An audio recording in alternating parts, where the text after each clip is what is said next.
Channel subscribe करें।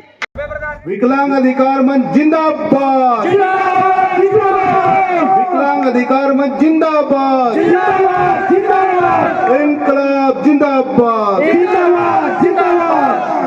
साथियों, मैं विकलांग अधिकार मंच का शुक्रगुजार हूँ कि ये जहाँ भी अपनी इस तरीके के कल्चरल या कोई भी राजनीतिक सामाजिक या अपने संघर्ष के कार्यक्रम करते हैं तो उसमें मुझे याद करते हैं। इस बात के लिए मैं इनका तहे दिल से शुक्रिया अदा करता हूँ।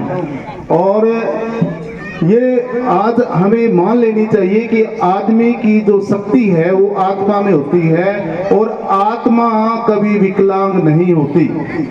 यही कारण है आज आपके बीच में जो लोग देख रहे हो ये किसी भी तरीके से केवल शारीरिक विकलांगता का तो आपको नजर आ सकता है, लेकिन जो इनका आत्म बल है, जो इनकी आत्मा की शक्ति है वो मुझे लगता है किसी सबल व्यक्ति से भी बहुत कहीं ज्यादा है। और यही कारण है कि आए दिन स्पोर्ट्स के क्षेत्र में भी, पैरा ओलंपिक गेम्स में भी ये नए नए कीर्तिमान स्थापित कर रहे हैं। हमारे बीच में पंकज शर्मा बैठी है, ये अभी स्पोर्ट्स में पार्टिसिपेट करके आए हैं। तमाम तरह के संघर्षों को झेलते हुए भी इन्होंने अपना हौसला बुलंद रखा, ये बहुत अच्छी बात है। और अलग अलग समय पे अलग अलग लोग यहाँ अलग अलग तमाम तरह की जो स्पोर्ट्स की गतिविधियां हैं उनमें हिस्सेदारी जो बनाए रखते हैं, इस बात का ये प्रमाण है। तो साथियों, आज जो हमने विकलांग दिवस की बात करें तो ये इसका कोई उद्देश्य बना और ये उद्देश्य इसलिए आज हम आपके बीच में साझा कर रहे हैं कि ये केवल एक 3 दिसंबर नहीं है। 3 दिसंबर को पूरी दुनिया भर में अंतर्राष्ट्रीय विकलांग दिवस के रूप में इसको मनाया जाता है। उसके पीछे उद्देश्य ये था कि किसी को भी ये एहसास ना हो। दुनिया की सबसे जो बड़ी पंचायत है United nation convention on right the person of disability, उसने इसको अच्छे से समझा और उसी समझ के साथ उन्होंने ये दिशा देने का प्रयास किया कि एक ऐसा दिन भी हम सेलिब्रेट करें जिसमें सभी लोगों को ये एहसास हो कि हम मुख्य धारा का हिस्सा हैं, किसी समाज से हम अलग हिस्सा नहीं हैं।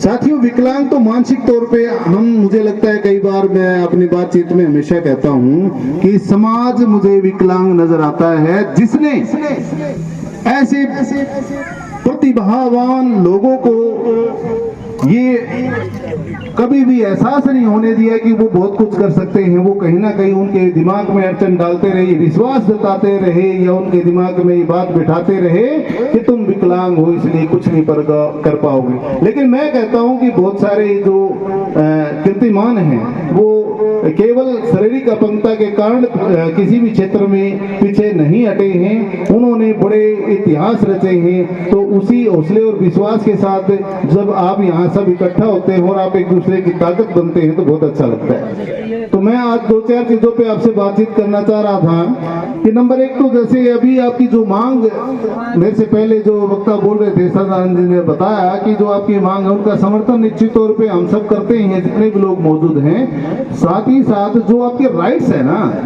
बहुत सारी मांगे बार बार आप प्रदर्शन के द्वारा, ज्ञापन के द्वारा बार बार करते हैं, लेकिन मैं पिछली 2-3 मीटिंगों में ये चर्चा कर चुका हूँ जो विकलांग अधिकार मंच का नेतृत्व है कि ऐसे लगातार हमें फॉलो अप करने पड़ेंगे आरटीआई के द्वारा। जो आपके राइट्स का मसला है वो बड़ा गंभीर है। सरकार ने एक्ट तो बनाया है लेकिन उस एक्ट की इंप्लीमेंटेशन पे सरकार कोई भी गंभीर प्लान बना के आपके साथ साझा नहीं करना चाहती।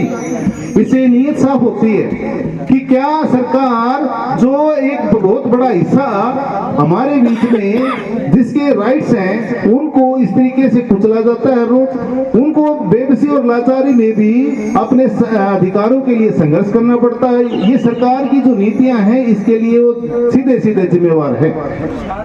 साथियों, आप बहुत सारी जगह देखते हैं, अब ये संस्कृत महाविद्यालय के प्रांगण में ही कार्यक्रम है ना, तो इसी तरीके के बहुत सारे इंस्टीट्यूट हैं जहाँ पर विकलांग जो हमारे समाज का बहुत बड़ा हिस्सा है उनके लिए सुविधाएं नहीं है।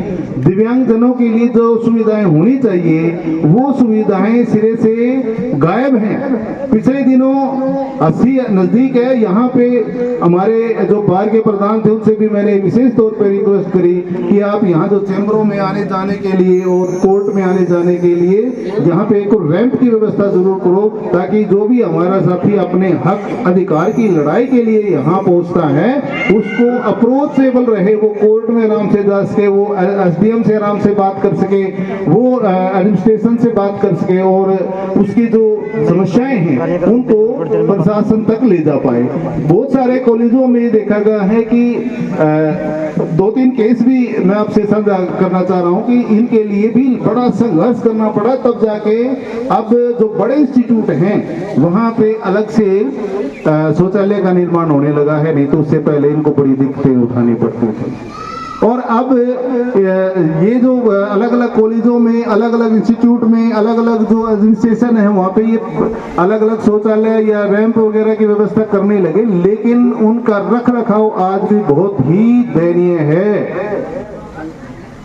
तो उसका कारण है कि हमें जो सरकार है वो ये नजरअंदाज करना चाहती है कि भाई तुम्हारी वैल्यू कुछ नहीं, जबकि समाज का बहुत बड़ा हिस्सा जिसने समाज को के निर्माण में इतना बड़ा योगदान दिया है उसको नजरअंदाज करने का मतलब क्या है कि वो समाज के अंदर भेद पैदा कर रही है जो कि नामंजूर है।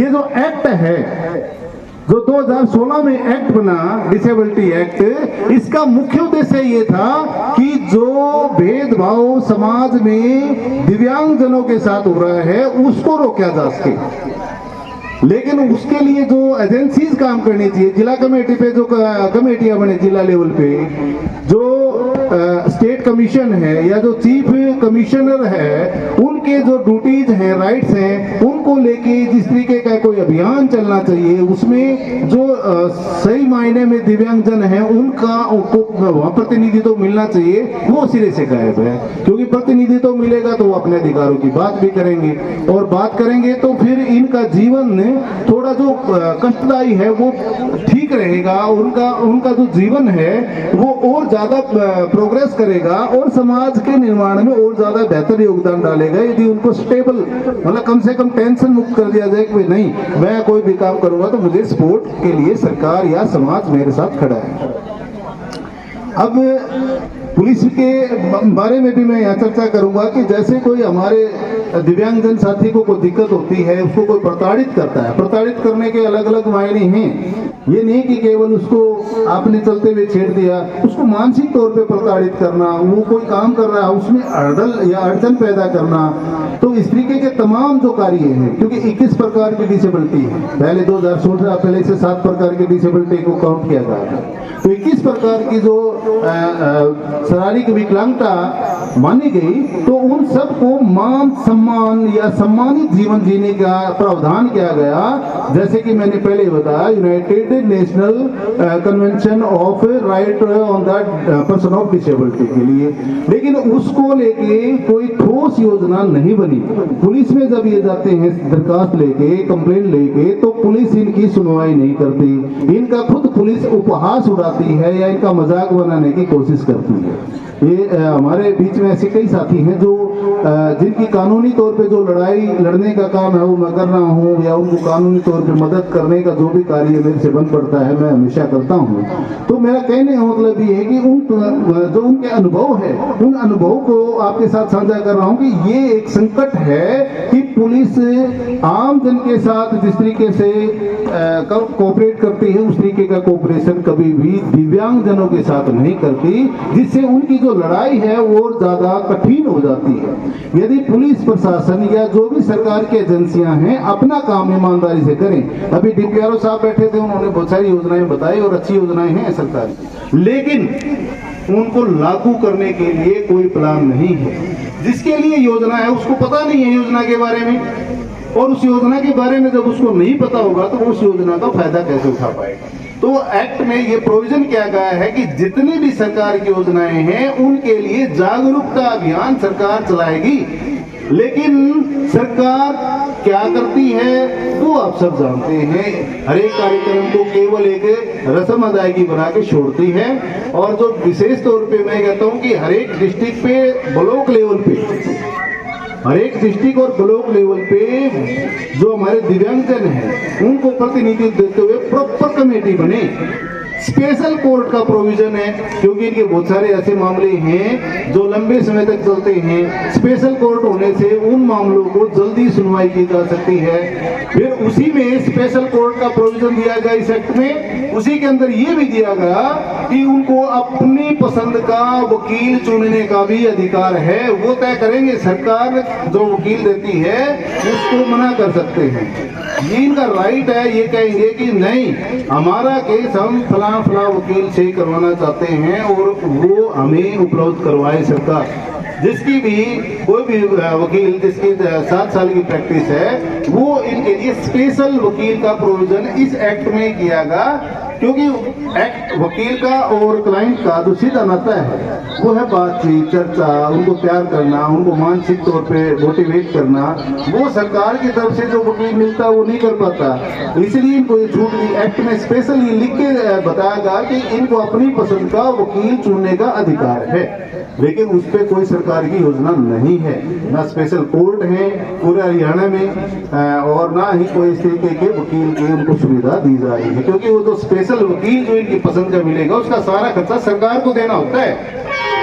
तो ये तमाम तरह की योजनाएं हैं, तमाम तरह के जो इनके राइट्स हैं, उन सब पे यदि समाज भी थोड़ा अपना विजन बना ले, समाज कम से कम इनको अपना हिस्सा बना ले, क्योंकि ये कोई बाहर से नहीं आए, हमारा हिस्सा है, हमारे लिए ही समाज के निर्माण में ये हर तरीके का योगदान देने के लिए तैयार है। लेकिन हम इनको अपना हिस्सा मान के इनके साथ तो खड़े हो जाए, कंधा से कंधा तो मिलाएं और इनकी लड़ाई में यदि हम शामिल होंगे निश्चित तौर पे इनकी जीत होगी और ये आने वाले समय में हमारे समाज का एक महत्वपूर्ण हिस्सा बन जाएंगे।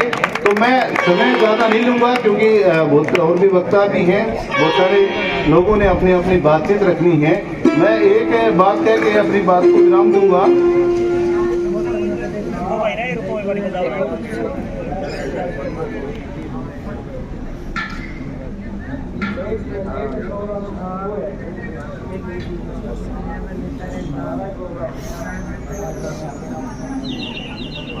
थोड़े आओगे वे चल सम्मानित हो गए जाओगे हमारा माना तन से मैं दिव्यांग हूँ, अकल से तन भी तो हूँ, अकल से तुम भी तो हो। हमारे सोच में जो फासले हैं वजह मेरे बुलंद हौसले हैं। लाचार नहीं मैं सक्षम हूँ, लाचार नहीं मैं सक्षम हूँ।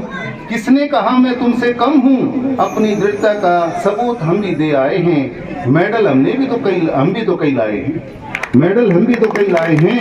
मजाक अगर तुम कभी हमारा उड़ाओगे, याद रखना जिंदगी में तुम भी कभी लड़खड़ाओगे, याद रखना तुम भी जिंदगी में कभी लड़खड़ाओगे।